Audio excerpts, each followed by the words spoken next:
Elle a mal compris l'appel. Il a fallu attendre encore 7 ans avant que je commence le processus d'adoption et je sais que Missy est la volonté de Dieu pour moi. Mais vous savez comment on est, Dieu ne retient aucune bonne chose. Alors qu'avons-nous manqué lorsque nous n'avons pas continué dans ce à quoi Dieu nous a appelés? Parce qu'il n'a pas dit de nous abandonner. Et donc oui, je pense que nous appelons ça le fil du rasoir, alors que c'est généralement un entonnoir beaucoup plus large.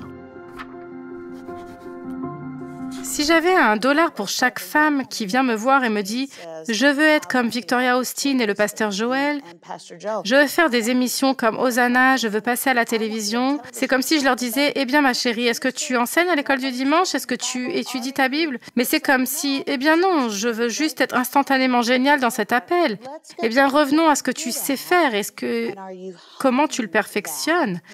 Et je pense que nous avons vraiment, surtout les jeunes sœurs, rendu un mauvais service en ne mettant pas l'accent sur ce que Christ souligne encore. David est devenu roi après 30 ans de pratique en dirigeant un groupe d'hommes inadaptés dans le désert. Il n'a donc pas eu tout d'un coup cette vocation glorieuse. Il a eu beaucoup de sacrifices. Oui, il avait un penchant pour le leadership, mais il faut affiner l'appel. Il est tout à fait possible pour vous d'être loin pour faire quelque chose et de ne pas être prêt à le faire. Je savais que j'étais loin pour enseigner la parole de Dieu. Je savais que j'étais loin pour exercer un ministère auprès des femmes du monde entier, mais je n'étais pas encore prête car j'avais besoin de grandir dans les choses de Dieu. Et donc, vous allez devoir opérer avec patience, permettre à l'Esprit de Dieu de vous développer et permettre à ceux qui sont dans votre communauté, quel que soit le pasteur sous lequel vous êtes assise, de lui accorder votre écoute pour qu'il prêche la parole de la grâce, afin que vous puissiez développer votre patience, pour que vous puissiez grandir dans les choses de Dieu. Eh bien, Dieu vous fait passer par des tests, tout comme il a fait pour David. Nous devons passer par ces tests. Dieu ne nous met jamais dans une situation d'échec. Il nous met toujours en place pour gagner. Nous devons passer chaque épreuve. Et quand nous le regardons comme David a été appelé, il a été oint et il a été appelé, exact, mais ça lui a pris beaucoup de temps pour monter sur le trône. Et c'est là que les gens se trompent. Ils veulent monter sur le trône. Vous devez commencer par tuer le lion et l'ours. Vous devez combattre l'opposition et vous rencontrer tout comme David a fait avec Goliath. Ce n'est pas le cas. Et parfois, nous ressentons une pression et nous nous disons « Ce ne doit pas être ce que je suis censé faire ». Mais la seule différence entre un morceau de charbon noir et un diamant, c'est la pression qu'il a subie. C'est ce qui le transforme en diamant éclatant. Et donc les gens disent parfois « c'est trop dur, c'est la pression ». Eh bien cette pression ne va pas vous briser, elle va vous rendre plus fort et faire ressortir la brillance en vous. Donc vous ne devez pas avoir peur de la pression. Et je pense que bien souvent, nous nous rétractons par peur. Toutes ces choses qui nous font reculer, les excuses, vous les faites assez longtemps et vous commencez à croire en vous. Donc, je pense vraiment que beaucoup de gens sont là comme « Eh bien, je ne sais pas ce que je dois faire parce que j'ai essayé ça et c'était si difficile. » Et l'une des meilleures choses à faire, comme nous le disions, c'est de commencer par quelque chose que vous aimez. Puis de commencer à faire ces choses, de commencer à franchir les portes que Dieu vous ouvre. Et au fur et à mesure que vous faites cela, vous devenez meilleur, vous vous développez. Il y avait une femme nommée Henrietta Mears qui avait l'habitude d'exercer son ministère pas très loin d'ici. Elle est monitrice à l'école du dimanche. Mais les jeunes garçons, les cancres de sa classe, ont continué à fonder Young Life Campus Crusade et à devenir aumôniers du Sénat. C'est certains des leaders dont des noms vont vous faire dire « bien sûr, je les connais ». Tous sont issus de cette classe d'école du dimanche parce qu'elle a fait exactement cela. Cette femme brillante ne se considérait pas du tout comme un pasteur. Elle disait « je fais mon travail, mais je suis une bonne enseignante de l'école du dimanche. Je vais investir dans ces garçons, des garçons turbulents. Je vais insister sur le fait que Dieu a un appel spécial dans leur vie, quoi qu'ils fassent. S'ils deviennent avocats, s'ils dirigent des fermes d'élevage, quoi qu'ils fassent, je vais insister sur leur leadership. » Et quand vous regardez ces hommes, ils diront tous « La plus grande influence de ma vie a été Henrietta Mears. Personne ou presque ne connaît son nom, mais elle est une faiseuse de rois. » Et je pense que nous avons tous cette vocation de reconnaître les ambassadeurs de Christ autour de nous. Ça n'a rien à voir avec le fait qu'un appel soit plus important que l'autre.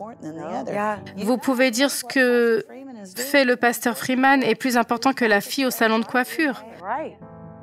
Nous avons rendu un si mauvais service à tout le monde, pas seulement aux chrétiens, à tout le monde, en ce sens que nous avons cette ligne de démarcation entre le profane et le sacré, et la Bible ne traverse pas cette ligne. La Bible ne dit pas que c'est mieux si vous êtes dans un ministère professionnel. La Bible dit que quoi que vous fassiez, faites-le avec votre cœur pour glorifier Dieu. Donc, la Bible ne dit pas que c'est mieux si vous êtes un enseignant de la Bible. C'est mieux si vous êtes un auteur chrétien. Non, ce que dit la Bible, c'est que vous devez toujours être prêt à partager l'espoir qui est en vous, c'est-à-dire Jésus-Christ. Donc, si vous avez une affinité pour le droit, Seigneur, on a besoin d'avocats chrétiens. Si vous avez une affinité pour la médecine, quelle bonne chose d'avoir un chirurgien qui prie avec vous avant de vous opérer. Si vous avez une affinité pour des ongles, je vous dis qu'il y a des choses que je confesserai à la personne qui me coiffe, qui est quelqu'un de pieux, d'engagé, grand-père. Victor m'a donné des conseils. C'est mon coiffeur depuis plus de 20 ans. Il m'a donné des conseils qui sont parmi les plus pieux que j'ai jamais reçus. J'ai autant appris de Victor, qui me coiffe, sur la façon d'être une mère chrétienne, que de n'importe quelle personne qui est techniquement dans un ministère professionnel. Donc, quel que soit le domaine dans lequel Dieu vous a doté, ce n'était pas une erreur. Vous utilisez ce don et vous courez vers Jésus dans n'importe quelle capacité pour qu'il l'amplifie. Et cela vous fait du bien, cela ne va pas forcément être dans l'Église. Nous avons besoin de croyants comme sel et lumière en dehors des bâtiments d'Église. Nous devons amener l'Église aux âmes perdues et mourantes. Rien n'est perdu dans le royaume de Dieu. Tout appartient à Dieu. Il n'y a pas de temps perdu dans le royaume de Dieu. Cela n'a pas d'importance. Je le crois de tout mon cœur que si vous avez fait quelque chose par la foi, en croyant que Dieu y avait sa main, peu importe si cela semble pour quelqu'un être un échec ou un succès, je ne crois pas que ça puisse être un échec si vous l'avez fait par la foi. Si vous chutez, je crois que vous tombez en avant dans les bras de Dieu. Et je pense que nous condamnons tellement en nous disant « mince, j'ai tout gâché et maintenant j'ai 60 ans, je ne peux pas rattraper ce temps. » Mais vous savez ce que Dieu peut faire en un instant? Ce qu'il fera en beaucoup. Psaume 84, 11, « Il ne refuse aucun bien, celui qui marche dans la droiture. » Et j'ai rajouté des parenthèses dans ma Bible avec la phrase « elle qui trébuche souvent ». Parce que je me suis loupée. Absolument, je me suis loupée parce que j'avais peur, parce que à cause du péché, ou je me suis loupée parce que j'ai écouté quelqu'un qui était peut-être bien intentionné. Je vous ai raconté l'histoire. Quand j'avais 40 ans, une femme à l'église m'a dit que j'avais saboté la possibilité de devenir mère parce que j'avais partagé avec notre petit groupe qu'il y a eu des abus sexuels dans mon passé.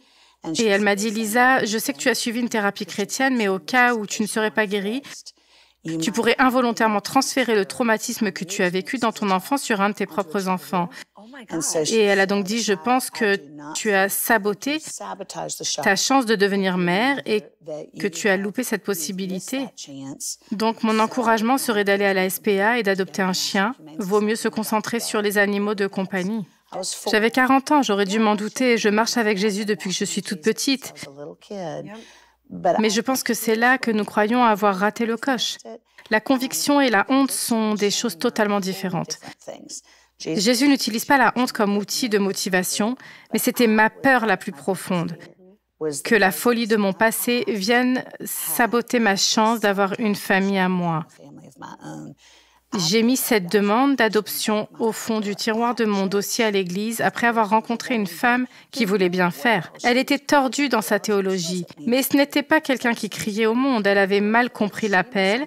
Il a fallu 7 ans de plus avant que je ne commence le processus d'adoption. Et je sais que Missy est la volonté de Dieu pour moi. Vous savez comment vous vous dites, il ne retient aucune bonne chose. Mais qu'avons-nous manqué lorsque nous n'avons pas continué dans ce à quoi Dieu nous avait appelés? Parce qu'il n'a pas dit d'abandonner. Et donc oui, je pense qu'on confond le fil du rasoir avec ce qui est généralement un entonnoir beaucoup plus large. Shalom, j'espère que vous avez aimé cette vidéo. Abonnez-vous pour ne pas rater nos programmes. Merci de faire partie de notre famille TBN. Que Dieu vous bénisse. Shalom de Jérusalem.